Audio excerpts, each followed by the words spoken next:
തൃശൂരിൽ പിടിമുറുക്കി അവയവ കച്ചവട മാഫിയ. മുല്ലശ്ശേരി പഞ്ചായത്തിൽ 5 സ്ത്രീകൾ ഉൾപ്പെടെ 7 പേർ നിയമവിരുദ്ധ അവയവദാനത്തിന് ഇരകളാക്കപ്പെട്ടെന്ന് പോലീസിനും ആരോഗ്യമന്ത്രിക്കും സ്വാതന്ത്ര്യം സംഘടന നൽകിയ പരാതിയിലുണ്ട്. സംസ്ഥാന വ്യാപക അന്വേഷണം വേണമെന്ന പോലീസ് റിപ്പോർട്ടും അവഗണിക്കപ്പെട്ടു. തൃശൂർ മുല്ലശ്ശേരി പഞ്ചായത്തിൽ 7 പേരാണ് മാഫിയയുടെ കെണിയിൽ വീണതെന്നാണ് പരാതി.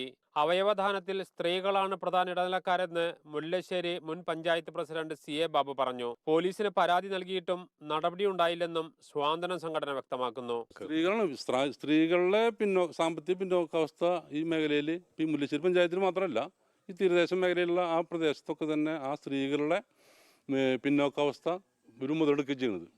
ഈ പരാതി അന്വേഷിക്കാൻ ഗവൺമെൻറ് നിർദ്ദേശിച്ച ഉദ്യോഗസ്ഥർ അവരെ പരിമിതിക്ക് അനുസരിച്ച് എല്ലാ പ്രവർത്തനവും നടത്തിയിട്ടുണ്ട്.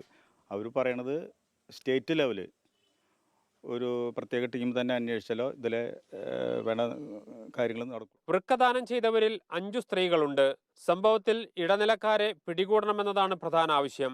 ആദ്യഘട്ടത്തിൽ പണം കടം നൽകി പിന്നീട് തിരിച്ചു നൽകാൻ കഴിയാത്ത സാഹചര്യത്തിൽ അവയവദാനത്തിന് നിർബന്ധിതരാവുന്ന സാഹചര്യമുണ്ടെന്നും പരാതിയിൽ പറയുന്നു.